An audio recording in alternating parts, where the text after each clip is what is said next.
Your kidneys are not just filtering waste, they are controlling pressure, balancing fluid, supporting your heart, and regulating systems you don't even feel. And when kidney function starts to decline, it doesn't stay contained. It spreads. Blood pressure becomes harder to control. The heart works under more strain. Bone strength begins to weaken. Hormone balance shifts. And most people don't realize any of this is happening until the system is already under pressure. That's what makes this so important to understand early. Because kidney decline doesn't usually begin with symptoms that get your attention. It begins quietly, while everything still feels normal, while your numbers still look acceptable, while nothing feels urgent enough to question. And that's exactly how it gets missed. Now here's the part that changes how you look at this. By the time kidney function drops enough to clearly show up, a significant number of those tiny filters inside your kidneys are already gone, not slowed down, not struggling, gone. And once that loss happens, your body doesn't fix it. It adapts. The remaining filters take on more work, and for a while, everything still looks stable.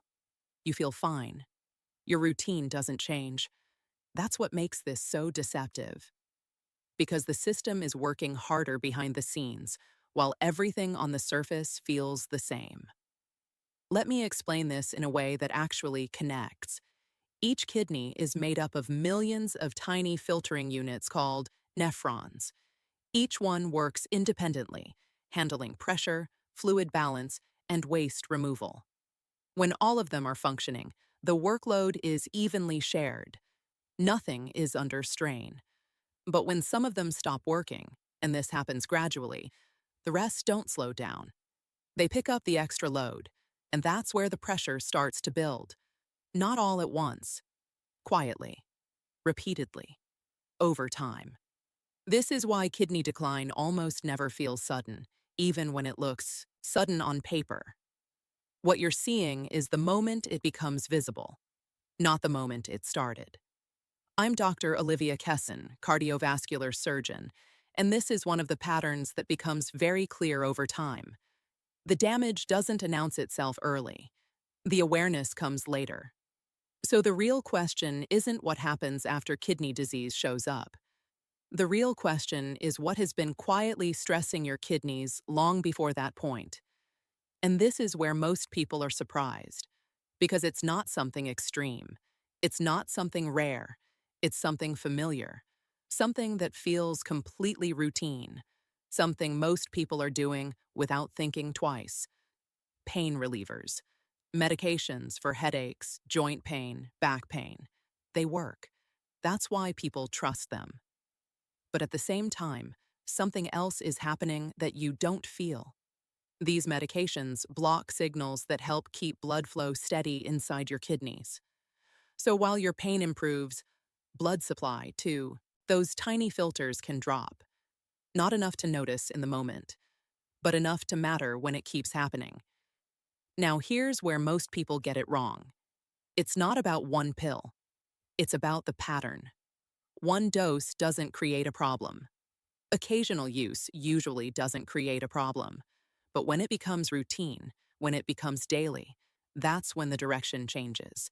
Because now your kidneys are repeatedly working under less favorable conditions. And they don't complain.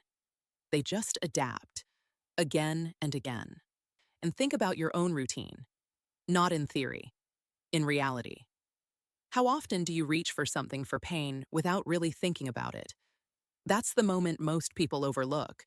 And it's not just that one medication, it's what else is happening at the same time. Blood pressure medications, diuretics, other prescriptions that affect circulation and fluid balance. Individually, they may be completely appropriate. Together, they can increase the load on the system more than people realize.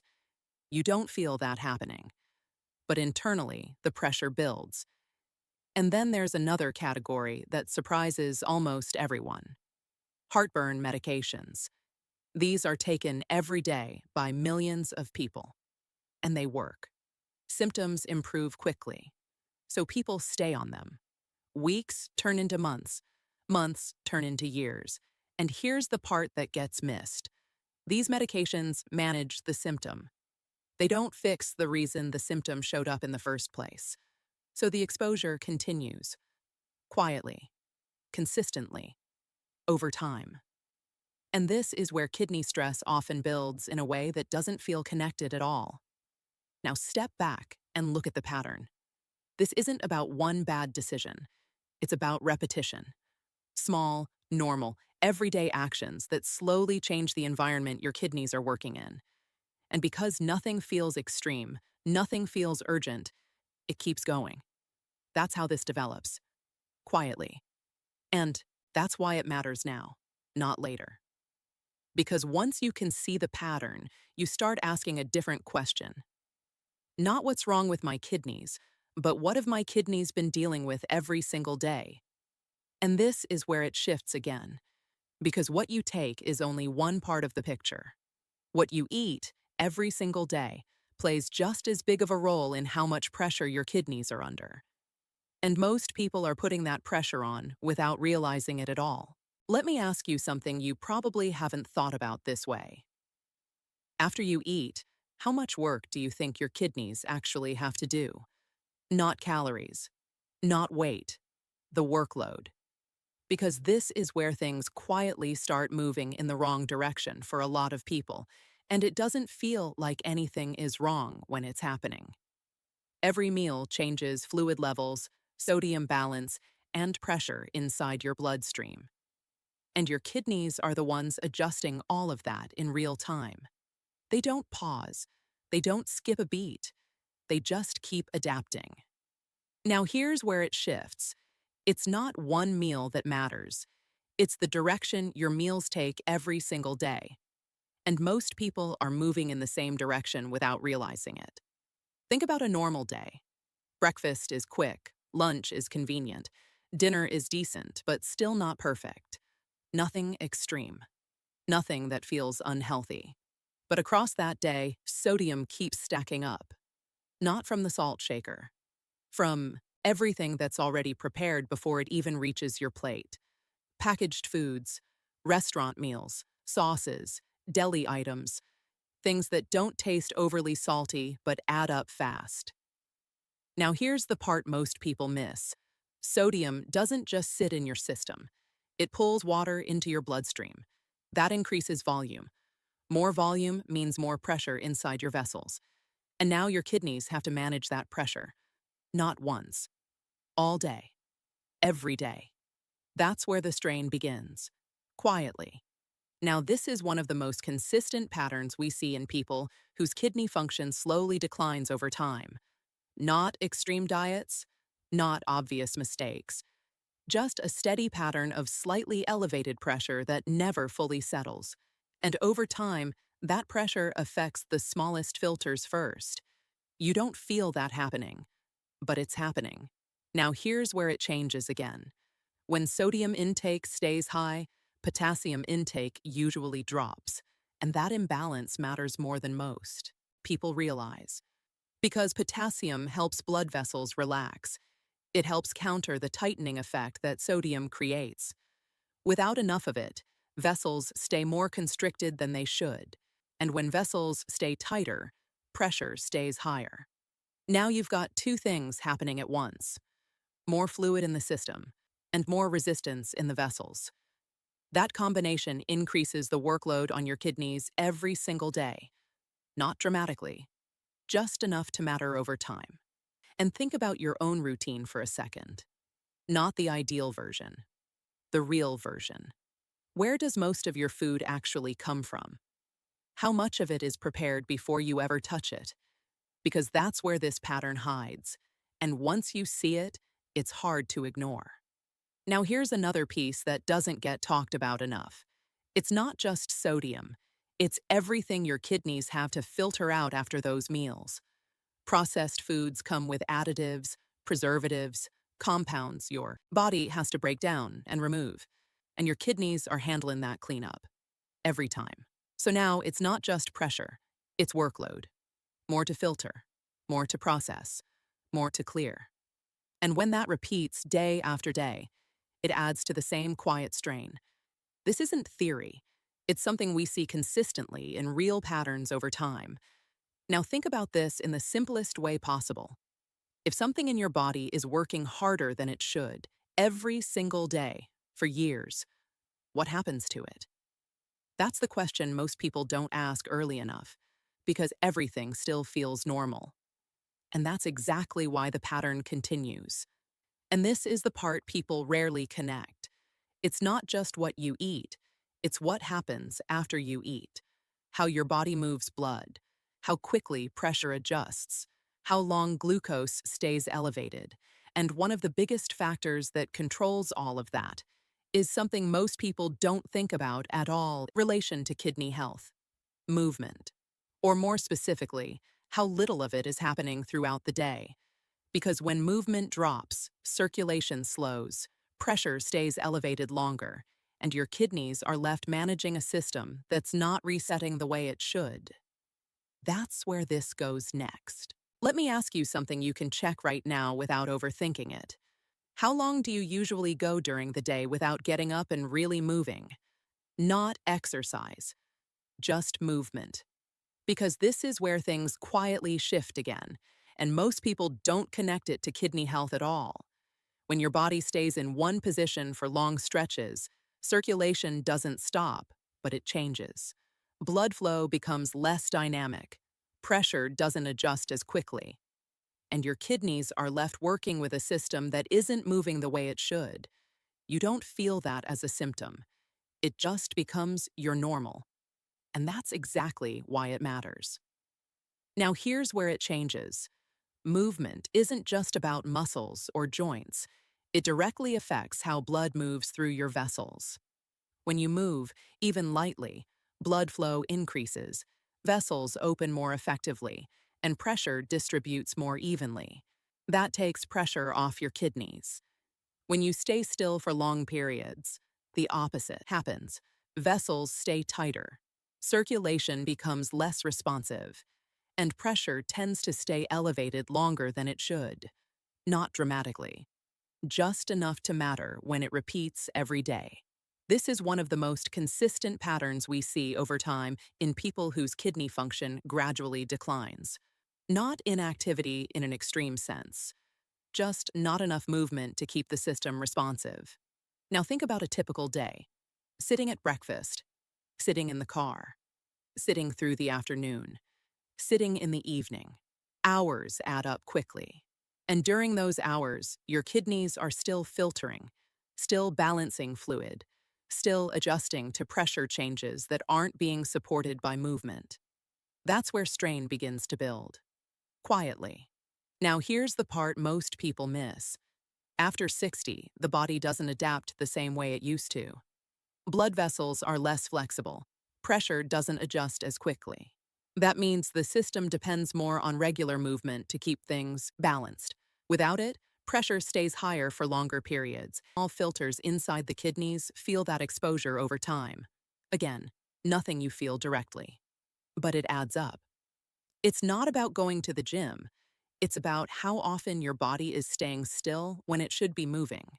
That's the detail that changes the direction, because the body responds to frequency more than intensity in this case. Now here's another piece that connects to this, and most people don't realize it's happening. When movement is low, blood sugar tends to stay elevated longer after meals. Not necessarily diabetic levels, just higher for longer than it should. And when that happens, your kidneys have to filter more glucose and more metabolic byproducts. That increases workload. Again, nothing dramatic, just more work, more often. And over time, that contributes to the same pattern we've been building from the start. Now think about how these pieces connect. Medications affecting blood flow, food affecting pressure and fluid balance, and now movement affecting how efficiently your system resets throughout the day.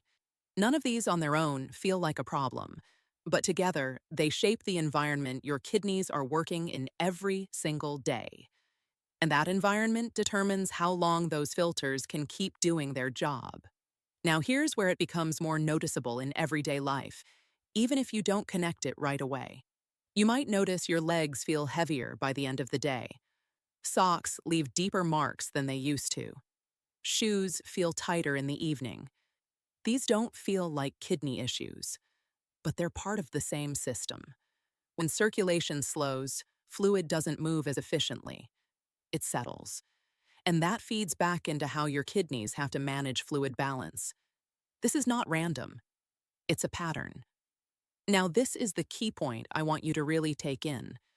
Your kidneys are constantly adjusting to what the rest of your body is doing.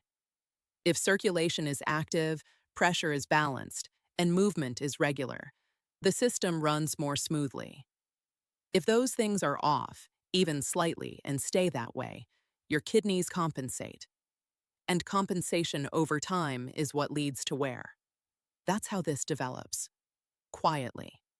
Because everything we've talked about so far affects how hard your kidneys have to work. But there's another factor that determines how well your body resets from that workload. And most people don't connect it to kidney health at all. Sleep. Not just how long you're in bed, but how consistently your body gets the kind of rest that allows everything to stabilize again. And when that part is off, the entire pattern changes again. Let me ask you something you probably haven't connected to your kidneys before. How steady is your sleep lately? Not how long you stay in bed. I mean, how consistent, how uninterrupted, how settled your body actually is through the night. Because this is where the pattern shifts again, and most people miss it completely. When sleep is off, even a little, your body doesn't reset the way it's supposed to. And that changes how pressure is controlled, how hormones behave, and how your kidneys are working the next day.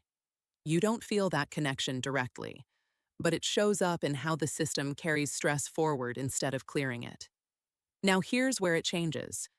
Your body follows a rhythm over 24 hours. Blood pressure dips at night, hormones adjust, filtration patterns shift. That overnight period is when your system recalibrates. But when sleep is broken, shortened, or inconsistent, that reset doesn't happen the way it should. So instead of starting the next day fresh, your body starts already slightly elevated. Pressure runs a little higher. Stress signals stay active longer, and your kidneys are working in that environment all day. This isn't theory. It's a pattern we see consistently in people whose blood pressure becomes harder to control over time. Now think about your own nights for a second. Do you wake up once, maybe twice? Do you fall back asleep easily, or does your body stay alert longer than it used to? These details seem small, but repeated over time, they change how your system behaves, especially after 60, when your body depends more on consistency to stay balanced. Now here's another piece that most people don't expect. When sleep quality drops, certain stress hormones remain elevated longer than they should, and that's been strongly linked to higher nighttime and early morning blood pressure. Not enough to feel dramatic, just enough to matter when it happens repeatedly. And that sustained pressure is something your kidneys have to manage continuously. If pressure stays slightly elevated longer than it should, and that repeats every night, your kidneys are dealing with that same exposure over and over again. That's how strain builds here. Not intensity, repetition. Now here's where it becomes more noticeable in a way people often misunderstand. Waking up during the night more often, especially to use the bathroom. Most people immediately think it's just the bladder, and sometimes it is, but not always. When you lie down, fluid that has been sitting in your lower body during the day starts moving back into circulation. That changes how your kidneys handle fluid overnight. And if the system isn't well regulated, it can lead to more frequent nighttime urination. That's part of the same picture, not separate from it. This is one of those patterns that shows up quietly and gets dismissed for years. Now think about how everything connects at this point. Medications affecting blood flow, food affecting pressure and fluid, movement affecting circulation and glucose handling, And now sleep affecting whether your body actually resets or carries stress forward. None of these feel dramatic on their own. But together, they create the environment your kidneys are working in every single day. And that environment determines how long those filtering units can keep up. Now, here's the key point I want you to take from this part. It's not just about how hard your kidneys work during the day. It's about whether they get a real chance to recover at night. And when that recovery window is disrupted repeatedly, the system never fully resets. That's where long-term strain comes from. Now here's where it shifts again. Because everything we've talked about so far affects pressure, circulation, and workload. But there's one more factor that directly changes how efficiently your kidneys can handle all. And it's something that feels simple, but is often overlooked completely. Hydration. Not just how much you drink, but how your body actually uses it throughout the day. And this is where things quietly tip again, without most people realizing it. Let me ask you something you can check today without changing anything. When you drink water, is it spread out across your day, or does most of it happen later without you really noticing? Because this is where things quietly shift again, and most people never connect it to kidney stress. After 60, the thirst signal isn't as reliable. You don't always feel like you need water when your body actually does. So intake becomes uneven, not intentionally, just gradually. And that's how a pattern forms without feeling like one. Now here's where it matters. Your kidneys depend on steady fluid flow to filter efficiently. When fluid is lower than it should be, even slightly, everything in your bloodstream becomes more concentrated. Waste products, electrolytes, byproducts from metabolism, and now your kidneys are filtering under tougher conditions. Same job, less support. You don't feel that change in the moment, but it changes the environment your kidneys are working in. Now, this is one of the most consistent patterns we see over time in people whose kidney function slowly declines. Not severe dehydration, just not quite enough, consistently. That's what makes it easy to miss. It's not only how much you drink, it's when you drink it. If most of your intake happens later in the day, your kidneys spend the earlier hours working with more concentrated blood. Then everything shifts late. That uneven pattern changes how fluid is managed across the entire day. Pressure fluctuates differently. Filtration timing changes, and your system never really settles into a stable rhythm. Again, nothing you feel directly, but it adds up. Now think about something you've probably noticed, getting up at night to use the bathroom. Most people assume that's just part of aging, and sometimes it is. But sometimes it's also about how fluid is distributed throughout the day. When more fluid is taken in later, your kidneys process more fluid later. That shows up at night. It's not random. It's the system responding to timing. And when that pattern repeats, it disrupts sleep, which brings us right back to the cycle we just talked about. Now everything is connected. Now step back for a second and look at the full picture. Medications affecting blood flow. Food affecting pressure and fluid balance. Movement affecting circulation and glucose handling. Sleep affecting whether your system resets. And now hydration affecting how efficiently everything runs. None of these feel dramatic. That's the point. They're ordinary, they're daily, and together they define the conditions your kidneys are working in every single day. That's what determines the long-term outcome, not one decision. The pattern. Now here's the part most people don't realize until it's too late. The kidneys are incredibly resilient when they're not constantly under pressure. But when the environment around them stays slightly off, slightly stressful, over long periods, that resilience starts to wear down.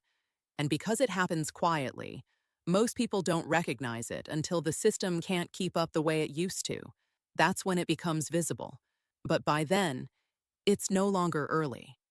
Now think about what you've seen across this entire conversation. Nothing extreme, nothing unrealistic, just everyday patterns that either support your kidneys or slowly work against them. And once you see those patterns clearly, you start looking at your own routine differently, not with fear, with awareness. Because the goal isn't to change everything at once, it's to understand direction. Whether what you're doing every day is putting more pressure on your kidneys or taking some of that pressure off. That's the shift that matters. And most people never make that shift until something forces them to. You don't need to wait for that moment. Because once kidney function starts to decline, the conversation changes completely.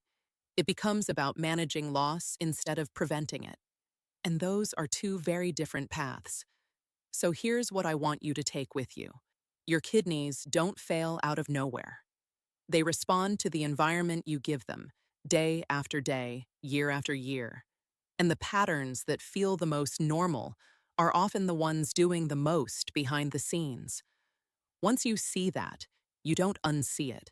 And once you don't unsee it, you start paying attention in a different way. That's where everything begins to change. Subscribe and hit like right now. We are building toward 1,000 subscribers and everyone counts. I'm Dr. Olivia Kesson. I'll see you in the next.